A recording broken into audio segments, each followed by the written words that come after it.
تھی کہ امام اگر فرض کر لیجئے کہ سینے پر ہاتھ باندھے ہوئے پیچھے کوئی حنفی آ گیا تو وہ یہ سمجھے کہ امام کی اقتداء میں مجھے بھی سینے پہ باندھنے پڑیں گے یا پھر میں چھوڑ کے بھاگ جاؤں. نہیں، اقتداء اس چیز میں نہیں ہوتی. امام سجدے میں جا کے اگر کوئی تسبیح 3 دفعہ پڑھتا ہے سجدے کی اور آپ نے 5 دفعہ پڑھ لی، آپ امام سے آگے نکل گئے، کوئی حرج نہیں. جو اقتداء ہے وہ صرف اس بات میں ہے کہ امام سے پہلے آپ نے نماز میں داخل نہیں ہونا، امام سے پہلے رکوع نہیں کرنا، امام سے پہلے سجدے میں نہیں جانا، امام سے پہلے سجدے سے سر نہیں اٹھانا، امام سے پہلے سلام نہیں پھیرنا، امام کے پیچھے پیچھے رہنا ہے. اس کا نام ہے اقتداء. اس کا نام اقتداء نہیں کہ جو سورت امام نماز میں پڑھ رہا ہے پہلے مقتدیوں کو بتائے آج میں ظہر میں سورہ قاریہ سورہ عادیات پڑھوں گا لہذا تم بھی یہی پڑھنا. نہیں، اس میں اقتداء کی ضرورت نہیں، صرف امام کے پیچھے رہنا ہے. اور آپ نے کوئی دعا پہلے پڑھ لی، جیسے صحابہ اکثر نبی کریم صلی اللہ علیہ وسلم جب تکبیر تحریمہ کہہ کر ہاتھ باندھ کر کھڑے ہوتے تو کچھ دیر خاموش رہتے. صحابہ نے پوچھا یا رسول اللہ آپ تکبیر تحریمہ کے بعد کچھ دیر چپ رہتے ہیں، اس چپ میں آپ کیا پڑھتے ہیں؟ تو آپ نے فرمایا اللہم باعد بینی و بین خطایا، یہ میں پڑھتا ہوں اس چپ کے دوران.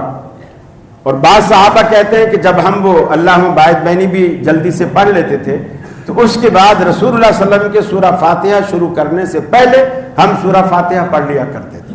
اور یہ بہترین طریقہ ہے کہ آپ قرآن کی اس آیت پر بھی عمل کر رہے ہیں کہ جب قرآن پڑھا جائے خاموشی سے سنو.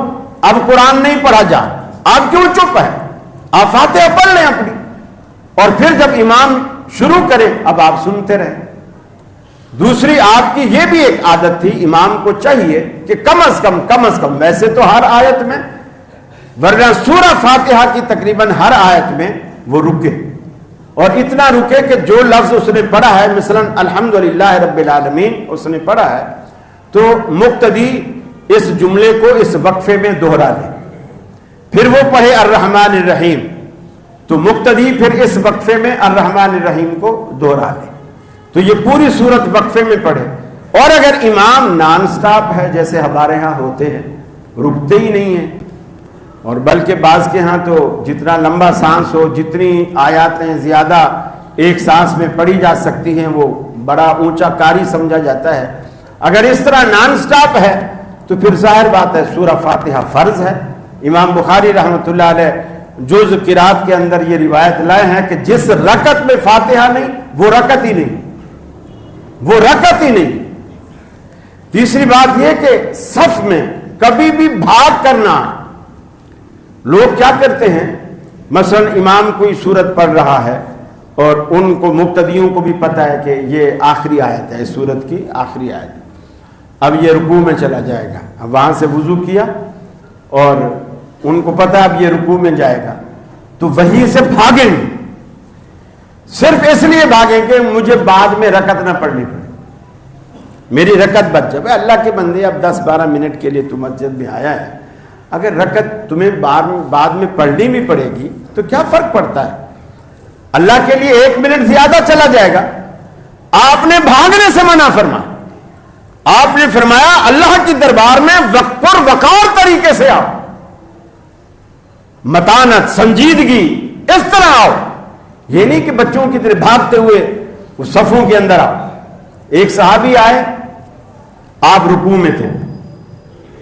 چونکہ اللہ کے رسول کی ایک حدیث یہ بھی ہے کہ جیسے میں تمہیں آگے سے دیکھتا ہوں ایسے پیچھے سے دیکھتا ہوں، سر گھمائے بغیر. جیسے میں آگے سے دیکھتا ہوں ایسے ہی میں تمہیں پیچھے سے دیکھتا ہوں، سر گھمائے بغیر دیکھتا ہوں. آپ رکوع میں تھے. ایک صحابی مسجد میں داخل ہوئے، ابو بکر رضی اللہ تعالیٰ عنہ مسجد میں داخل ہوئے، اور وہیں مسجد سے جیسے داخل ہوئے آپ تو اندر حال میں کھڑے ہیں، وہ صحن کے دروازے سے جیسے داخل ہوا نظر پڑی کہ اللہ کے رسول رکوع میں ہیں تو وہیں اللہ اکبر کر کے گیٹ میں ہی وہیں رکوع کیا، اور رکوع میں چلتے چلتے چلتے صف میں آ گئے. نماز کے بعد آپ صلی اللہ علیہ وسلم نے اسے کہا زادک اللہ حرصا لم تعد، اللہ تیری حرص کو بڑھائے